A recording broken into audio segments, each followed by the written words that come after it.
غفران چیچا وطنی صاحب کہتے ہیں، بڑے لوگوں کے دوستوں اور ہمجلیسوں میں دو طرح کے لوگ ہوتے ہیں. ایک وہ جو اس دوستی اور ہمجلیسی کا اشتہار دے کر خود بھی ناموری حاصل کرنے کی کوشش کرتے ہیں. دوسرے میری طرح وہ عجز کے پتلے جو شہرت سے بھاگتے ہیں.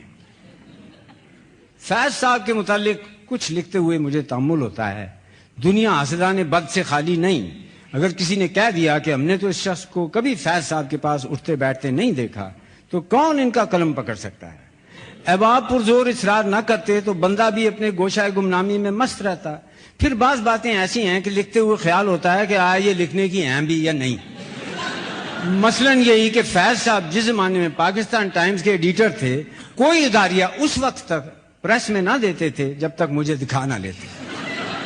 کئی بار عرض کیا کہ ماشاءاللہ آپ خود انگریزی اچھی لکھ لیتے ہیں، لیکن وہ نہ مانتے. اور اگر میں کوئی لفظ یا فقرہ بدل دیتے تو ایسے ممنون ہوتے کہ خود مجھے شرمندگی ہونے لگتی. پھر فیض صاحب کے متعلق سے وہ راتیں یاد آتی ہیں جب ہم سبھی پیالہ امن والا دوست راوی کے کنارے ٹہلتے رہتے تھے اور ساتھ ساتھ علم و ادب کی باتیں ہوتی رہتی تھیں. یہ حضرات مختلف زاویوں سے سوال کرتے اور بندہ اپنی فہم کے مطابق جواب دے کر ان کو مطمئن کر دیتا. اور یہ بات تو نسبتاً حال کی ہے کہ ایک روز فیض صاحب نے صبح مجھے آن پکڑا اور کہا، ایک کام سے آیا ہوں، ایک تو یہ جاننا چاہتا ہوں کہ یورپ میں آج کل آرٹ کے کیا رجحانات ہیں اور آرٹ پیپر کیا چیز ہوتی ہے. دوسرے میں واٹر کلر اور آئل پینٹنگ کا فرق معلوم کرنا چاہتا ہوں، اور ٹھمری دادرا کا فرق بھی چند لفظوں میں بیان کر دیں تو اچھا ہے. میں نے چائے پیتے پیتے سب کچھ عرض کر دیا. اٹھتے پوچھنے لگے، ایک اور سوال ہے، غالب کس معنی کا شاعر ہے اور کس زبان میں لکھتا تھا؟ وہ بھی میں نے بتا دیا. اس کے بعد کئی ماہ تک ملاقات نہ ہوئی. ہاں، اخبار میں پڑھا کہ لاہور میں آرٹ کونسل کے ڈائریکٹر ہو گئے. غالباً اس نوکری کے انٹرویو میں اس قسم کے سوال پوچھے جاتے ہوں گے.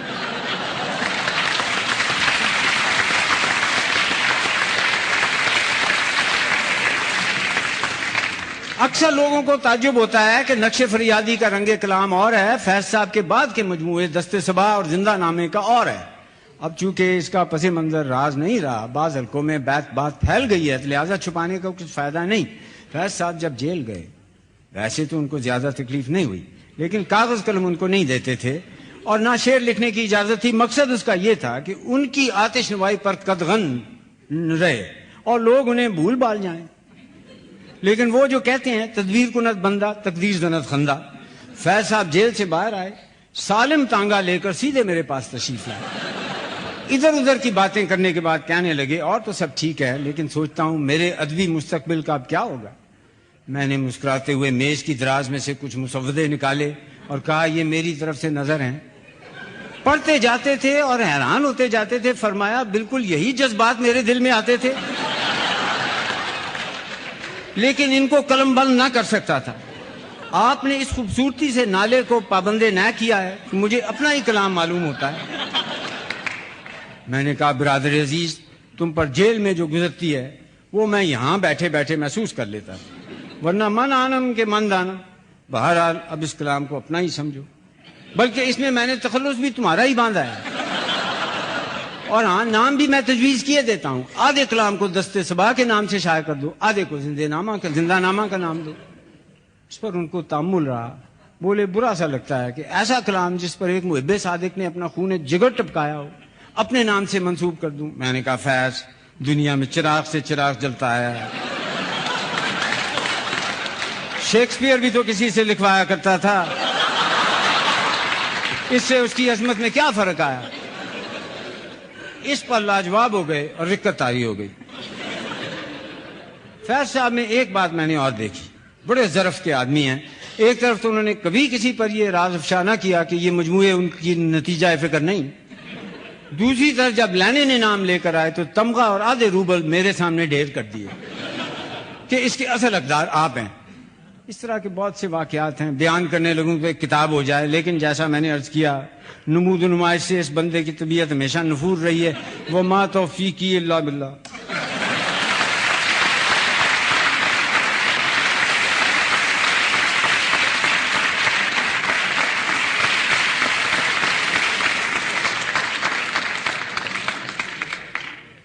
ابن انشا کا اس قدر خوبصورت مضمون میں نے اس لیے چیچا وطنی صاحب کے لہجے میں پڑھا. ایک دفعہ ابن شاہ نے مجھے بتایا تھا کہ اخبار میں ان کا کوئی دوست تھا, اسی میں نے نام بدل دیا ہے, اور وہ زمیندار اخبار میں اس قسم کے مضامین لکھا کرتا.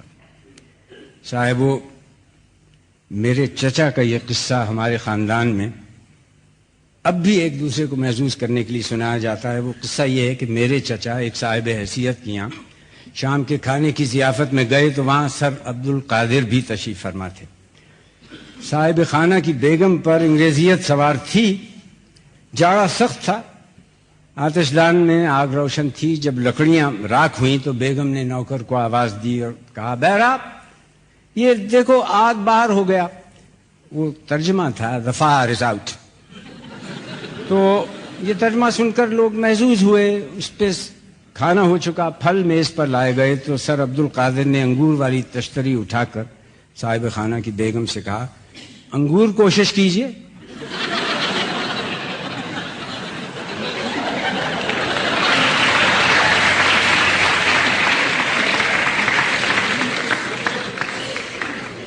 میں نے کچھ تحریریں چنی آپ کی خدمت میں, آپ نے کوشش کی, آپ کا بہت بہت شکریہ.